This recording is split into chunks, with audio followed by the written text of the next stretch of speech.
Hello बच्चों, चलिए प्रश्न को पढ़ते हैं। इसमें लिखा है कि दिखाई गई स्थिति में कैपिटल एम द्रव्यमान के ब्लॉक का त्वरण ज्ञात कीजिए। दोनों ब्लॉकों के बीच घर्षण गुणांक का मान म्यू1 तथा बड़े ब्लॉक एवं जमीन के बीच में जो घर्षण गुणांक है उसका मान म्यू2 है बच्चों। तो इस प्रकार से ये हमारा स्थिति दिखाई गई है। तो चलिए बच्चों, इस प्रश्न की मूल अवधारणा को देख लेते हैं बच्चों, और इसमें देख लेते हैं बच्चों कि घर्षण बल किस प्रकार से लगता है। बच्चों, जहां भी सापेक्षिक गति होती है वहां पर घर्षण बल लगता है बच्चों। ये जो घर्षण बल होता है दो सतहों के बीच में सापेक्षिक गति का विरोध करता है। तो बच्चों, जैसे कि ये कोई वस्तु इस सतह पर रखी हुई बच्चों, तो अगर इस वस्तु को इस दिशा में गतिमान कराएंगे तो ये सतह जो है बच्चों, इस पर एक घर्षण बल पीछे की ओर लगाएगा बच्चों। और अगर ये वस्तु गतिमान है तो इस घर्षण बल का बच्चों अधिकतम मान होगा, और ये अधिकतम मान बच्चों कितना होगा? ये बच्चों होगा दोनों सतहों के बीच घर्षण गुणांक म्यू। और बच्चों, अगर ये सतह इस वस्तु पर जो है एन अभिकेंद्र बल लगा रही बच्चों। बच्चों, ये जो अभिलंब बल है बच्चों, ये एन लगा रही ऊपर ऊर्ध्वाधर। इस प्रकार से सतह जो है इस वस्तु पर एन अभिलंब बल लगा रहे, तो ये म्यू गुणे एन इस प्रकार से बच्चों इस घर्षण बल का बच्चों मान होगा। और बच्चों यहाँ पर देख लेते हैं कि कोई वस्तु अगर ए त्वरण से गतिमान है तो उस पर लगने वाला त्वरण की दिशा में बच्चों लगने वाला जो कुल बल है वो बराबर हो जाएगा बच्चों हमारा वस्तु का द्रव्यमान और गुणे बच्चों उसका त्वरण। इस प्रकार से तो चलिए बच्चों अपने प्रश्न को हल करते हैं। तो बच्चों, यहाँ पर ऐसी स्थिति दिखाई गई है, तो यहाँ पर देख लेते हैं बच्चे कौन कौन सा बल लग रहा है इस कैपिटल एम द्रव्यमान पर और स्मॉल एम द्रव्यमान पर। तो यहाँ पर बच्चों ये जो स्मॉल एम द्रव्यमान है इस पर गुरुत्वाकर्षण बल नीचे की ओर इस प्रकार से लगेगा बच्चों mg, जो कि बच्चों इस द्रव्यमान को नीचे की ओर लाने का प्रयास करेगा। तो बच्चों, जब नीचे की ओर लाने का प्रयास करेगा तो इस डोरी में इस प्रकार से बच्चों तनाव T उत्पन्न हो जाएगा। इस प्रकार से बच्चों पूरी डोरी में जो है इस प्रकार से तनाव T उत्पन्न हो जाएगा। और बच्चों, ये जब डोरी नीचे की ओर आएगी तो ये कैपिटल एम द्रव्यमान का जो गुटका है बच्चों, ये जमीन पर जो है आगे की ओर बच्चों चलेगा, और ये गुटका हमारा नीचे की ओर चलेगा। तो बच्चों यहाँ पर देख लेते हैं कि मान लीजिए ये गुटका जो है हमारा, ये गुटका आगे की ओर बच्चों ए त्वरण से गतिमान है बच्चों इस प्रकार से। तो बच्चों ये हमारा स्मॉल एम द्रव्यमान वाला कितने त्वरण से गतिमान होगा? तो बच्चों ये जब आगे की ओर ए त्वरण से गतिमान होगा तो बच्चों ये जो डोरी का ये भाग है ये भी बच्चों घट रहा है, और ये नीचे वाला भाग बच्चों दोनों एक साथ में घटेंगे। तो बच्चों ये जो लंबाई है डोरी की ये वाली, ये बच्चों दो ए त्वरण से नीचे की ओर बढ़ेगा। इससे बच्चों ये जो हमारा स्मॉल एम द्रव्यमान है इसका त्वरण नीचे की ओर दो ए के बराबर होगा इस प्रकार से। तो उसके बाद बच्चों देख लेते हैं कि जब ये हमारा स्मॉल एम द्रव्यमान का गुटका नीचे की ओर चलने का प्रयास करेगा तो क्या होगा बच्चों? इस पर जो है एक घर्षण बल लगेगा, और ये घर्षण बल कितना होगा? तो बच्चों यहाँ पर मान लीजिए कि ये जो है यहाँ पर बच्चों इस सतह के द्वारा जो है इस स्मॉल एम द्रव्यमान के द्वारा इस संपर्क में जो ये हमारा कैपिटल एम गुटका है इसके ऊपर अभिलंब बल बच्चों R1 लग रहा है इस प्रकार से। और बच्चों ये जो है हमारा गुटका जब कैपिटल एम द्रव्यमान जब ए त्वरण से आगे की ओर जाएगा तो ये स्मॉल एम का द्रव्यमान भी इसके संपर्क में है, तो ये भी बच्चों ए ए त्वरण से आगे की ओर भी बच्चों इस प्रकार से जाएगा ये। जिससे कि बच्चों क्या होगा, इसमें एक आगे की ओर बल होगा बच्चों जो कि द्रव्यमान गुणे त्वरण होगा इस प्रकार से। तो बच्चों इसको हम इस प्रकार से प्रदर्शित कर लेते हैं, एम गुणे ए इस प्रकार से बच्चों। तो फिर बच्चों यहाँ पर जो है पीछे की ओर एक घर्षण बल लगेगा इस पर स्मॉल एम द्रव्यमान पर, और इस घर्षण बल को बच्चों हम लोग F1 मान लेते हैं। और इतना ही घर्षण बल जो ये स्मॉल एम द्रव्यमान है इस बड़े वाले कैपिटल एम द्रव्यमान पर बच्चों नीचे की ओर लगाएगा, क्योंकि जब ये गुटका स्मॉल एम द्रव्यमान का गुटका नीचे की ओर आने का प्रयास करेगा तो बच्चों ये इस पर भी घर्षण बल नीचे की ओर इस प्रकार से लगाएगा। इस प्रकार से बच्चों ये F1 लगाएगा। और बच्चों ये F1 का मान कितना हो जाएगा देख ले बच्चों। तो ये स्मॉल एम और कैपिटल एम के बीच में बच्चों घर्षण गुणांक कितना है? तो ये बच्चों हमारा म्यू1 है, तो ये बच्चों घर्षण गुणांक म्यू1 और गुणे बच्चों अभिलंब बल बच्चों कितना है? तो ये हो जाएगा बच्चों R1। और R1 का मान जो है बच्चों ये MA के बराबर हो जाएगा। R1 बराबर कितना हो जाएगा बच्चों? MA। तो यहाँ से बच्चों F1 का मान हो जाएगा म्यू1 MA इस प्रकार से। और बच्चों जब ये हमारा कैपिटल एम द्रव्यमान आगे की ओर चलने का प्रयास करेगा तो ये जो फर्श है बच्चों इस पर पीछे की ओर एक घर्षण बल लगाएगा जिसका मान बच्चों हम F2 मान लेते हैं। तो ऐसे में बच्चों ये देख लेते हैं कि ये मान लीजिए फर्श जो है बच्चों इस कैपिटल एम द्रव्यमान पर ऊपर की ओर एक अभिलंब बल R2 लगा रहा है बच्चों इस प्रकार से, और बच्चों इसका गुरुत्वाकर्षण बल नीचे की ओर इस प्रकार से कैपिटल mg होगा। तो यहाँ पर बच्चों ये F2 का मान कितना हो जाएगा, F2 का मान हो जाएगा बच्चों घर्षण गुणांक μ2 और अभिलंब बल R2। तो यहाँ पर चलिए बच्चों देख लेते हैं स्मॉल m द्रव्यमान पे बच्चों बल देख लेते हैं। स्मॉल m द्रव्यमान पर ऊर्ध्वाधर दिशा में, तो बच्चों ऊर्ध्वाधर दिशा में कौन कौन से बल लग रहे हैं ये हम देख लेते हैं बच्चों। तो ऊर्ध्वाधर दिशा में स्मॉल एम द्रव्यमान जो है ये नीचे की ओर 2a त्वरण से गतिमान है, तो नीचे की ओर परिणामी बल देख लेते हैं बच्चों। तो नीचे की ओर इस पर एक गुरुत्वाकर्षण बल लग रहा है जो कि बच्चों mg है इस प्रकार से। और बच्चों ऊपर की ओर बच्चों दो बल लग रहे हैं, एक तो डोरी का तनाव T और बच्चों एक ही हमारा घर्षण बल F1।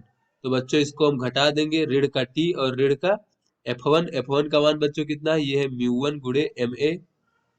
तो बच्चों ये नीचे की ओर परिणामी बल हो गया जिसका मान बच्चों क्या हो जाएगा, द्रव्यमान गुणे त्वरण। तो द्रव्यमान बच्चों m है और त्वरण 2a है। तो इस प्रकार से बच्चों ये हमारा समीकरण 1 प्राप्त हो गया। अब चलिए बच्चों कैपिटल M द्रव्यमान में हम ऊर्ध्वाधर दिशा में देख लेते हैं कौन कौन से बल लग रहे हैं बच्चों। कैपिटल M द्रव्यमान के लिए ऊर्ध्वाधर दिशा में, तो बच्चों ये जो हमारा कैपिटल M द्रव्यमान है ये ऊर्ध्वाधर दिशा में गतिमान नहीं है। तो ऊर्ध्वाधर दिशा में बच्चों ऊपर की ओर लगने वाले बल बराबर नीचे की ओर लगने वाला बल। तो बच्चों ऊपर की ओर लगने वाला बल एक तो ये हमारा R2 है, और बच्चों ये हमारा बच्चों F1 है इस प्रकार। F1 नहीं बच्चों, ये हमारा देख लेते हैं ऊपर की ओर कौन कौन से बल लग रहे हैं बच्चों। तो ऊपर की ओर केवल ये बच्चों हमारा R2 बल लग रहा है इस प्रकार से, यहाँ पर देख लेते हैं। ये बच्चों R2 बल जो है ये कैपिटल M द्रव्यमान पर ऊपर की ओर लग रहा है। तो चलिए बच्चों इसको हम लिख लेते हैं R2 बराबर बच्चों नीचे की ओर कौन कौन से द्रव्यमान लग रहे हैं बच्चों, कौन कौन से बल लग रहे हैं। तो नीचे की ओर एक गुरुत्वाकर्षण बल लग रहा है, और बच्चों ये घर्षण बल F1 लग रहा है, और बच्चों ये पुली भी इससे जुड़ा हुआ है। तो इस पुली पर बच्चों जो है ऊर्ध्वाधर नीचे की ओर ये डोरी का तनाव T लग रहा है। तो बच्चों यहां से लिख लेते हैं ऊपर की ओर बल बराबर नीचे की ओर बल। तो नीचे की ओर बल ये गुरुत्वाकर्षण बल लग रहा है, डोरी का तनाव T लग रहा है बच्चों पुली पर, और जो बच्चों ये हमारा F1 लग रहा है जिसका मान μ1 ma के बराबर है इस प्रकार से। तो बच्चों यहाँ पर हम ये T का मान रख देंगे। तो T का मान बच्चों यहाँ कितना है देख लेते हैं यहाँ से बच्चों। तो यहाँ से ये T बराबर बच्चों हमें प्राप्त हो जाएगा mg, और बच्चों माइनस का μ1 ma, और बच्चों माइनस का m2a। तो यहाँ से बच्चों अगर हम माइनस का 2a कॉमन ले लें इस प्रकार से बच्चों, 2a नहीं बच्चों ma कॉमन ले लें, यहाँ पर माइनस का ma कॉमन ले लें, तो बच्चों अंदर हमें प्राप्त हो जाएगा μ1 धन 2 इस प्रकार से बच्चों। तो ये हमारा t का मान अगर इसमें रख दें तो कितना हो जाएगा,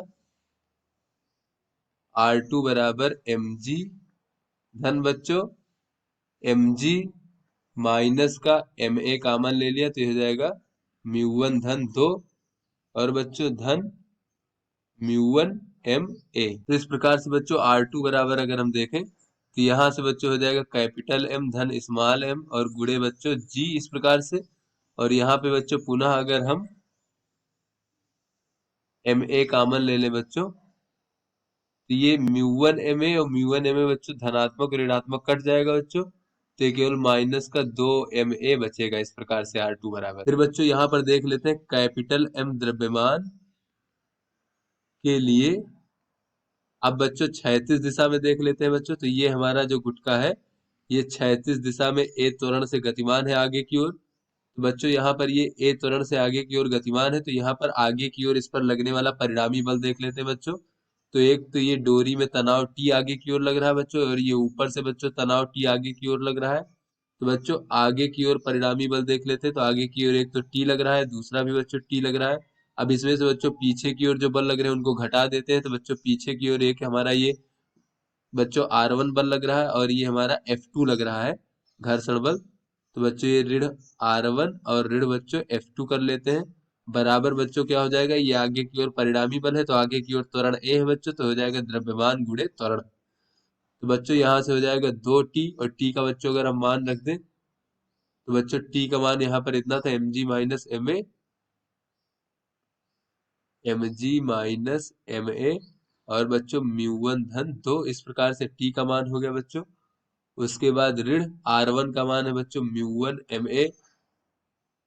आर वन का मान बच्चों एम ए के बराबर है, तो यहाँ पर केवल एम ए लिखेंगे बच्चों। ये आर वन का मान ये यहाँ पर बच्चों एम ए के बराबर है। उसके बाद बच्चों देख लेते हैं एफ टू का मान है म्यू टू आर टू। बच्चों ये हो जाएगा ऋण का म्यू टू आर टू बराबर बच्चों कैपिटल एम ए। तो चलिए बच्चों आगे मान रख लेते हैं। बच्चों ये हमें प्राप्त हो जाएगा 2 mg और ऋण का 2 ma म्यू वन धन 2। उसके बाद बच्चों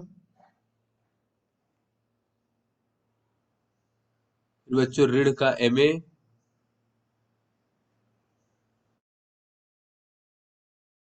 फिर बच्चों ऋण का म्यू टू आर टू। ऋण का म्यू टू और आर टू का मान बच्चों कितना है, आर टू का मान है एम धन एम स्मॉल जी, एम धन एम स्मॉल जी। उसके बाद बच्चों ये ऋण का 2 ma, ऋण का 2 ma, फिर उसके पश्चात बच्चों बराबर है कैपिटल एम गुणे ए, बराबर कैपिटल एम गुणे ए। इस प्रकार से यहाँ से बच्चों अगर हम देखें तो ये हो जाएगा 2 mg और ऋण का बच्चों 2 ma म्यू वन धन 2 और ऋण का बच्चों ma। तो यहाँ से बच्चों अगर हम ma इसमें से कॉमन ले लेंगे तो कितना हो जाएगा देख लेते हैं। बच्चों हम इसको कह सकते हैं इस प्रकार से, अगर हम ऋण का ma कॉमन ले लें बच्चों इन दोनों में, तो ये ऋण का ma बाहर आ जाएगा और ये बच्चों अंदर हो जाएगा हमारा 2 म्यू वन धन 2 ऋण का 1। तो बच्चों हम इसको कह सकते हैं 2 म्यू वन धन बच्चों 4, 4 में बच्चों 1 जुड़ जाएगा तो ये इस प्रकार से 5 हो जाएगा बच्चों। उसके बाद ये हो जाएगा बच्चों ऋण का म्यू टू कैपिटल एम धन स्मॉल एम, और जी बच्चों फिर धन का हो जाएगा 2 mu two small M A बराबर बच्चों कैपिटल एम ए। यहाँ से बच्चों अगर हम ए वाले पद उधर ले जाए तो ये हो जाएगा 2 mg ऋण का बच्चों म्यू टू कैपिटल एम धन स्मॉल एम, और बच्चों ये जी बराबर बच्चों हो जाएगा कैपिटल एम ए धन बच्चों small M A 2 mu one धन 5, फिर बच्चों ऋण का 2 mu two small M A. तो यहाँ से बच्चों अगर हम ए कॉमन ले लें तो ये हमें प्राप्त हो जाएगा कैपिटल एम धन बच्चों स्मॉल एम 2 म्यू वन धन 5। उसके बाद बच्चों ऋण का 2 म्यू टू बराबर बच्चों इधर हमें प्राप्त हो जाएगा। यहाँ से बच्चों अगर हम जी कॉमन ले लें इस प्रकार से तो ये बच्चों में प्राप्त हो जाएगा 2 m ऋण म्यू टू कैपिटल एम धन स्मॉल एम। बच्चों ये ए बराबर हमें प्राप्त हो जाएगा, यहाँ पर देख लेते हैं। ये बच्चों हो जाएगा कैपिटल एम और यहाँ से अगर हम स्मॉल एम कॉमन ले लें तो ये बच्चों हमारा हो जाएगा 2 म्यू वन धन 5 और ऋण का बच्चों 2 म्यू टू। फिर बच्चों ये हो जाएगा जी और बच्चों ये हो जाएगा हमारा 2 m ऋण का बच्चों म्यू टू कैपिटल एम धन स्मॉल एम। यहाँ से बच्चों अगर हम यहाँ त्वरण ए बराबर देखें बच्चों तो ये हो जाएगा जी गुणे बच्चों 2 m ऋण का बच्चों म्यू टू कैपिटल एम धन स्मॉल एम। उसके बाद बच्चों ये बटे में आ जाएगा हमारा कैपिटल एम धन बच्चों स्मॉल एम, और बच्चों यहाँ से अगर हम 2 कॉमन ले लें तो ये हो जाएगा म्यू वन ऋण म्यू टू और बच्चों धन 5। तो इस प्रकार से बच्चों ये हमारा ए त्वरण ज्ञात हो गया, जो कि बच्चों हमारा कैपिटल एम द्रव्यमान के गुटके का बच्चों त्वरण था। तो आशा करते हैं बच्चों ये आपको समझ में आ गया होगा। धन्यवाद।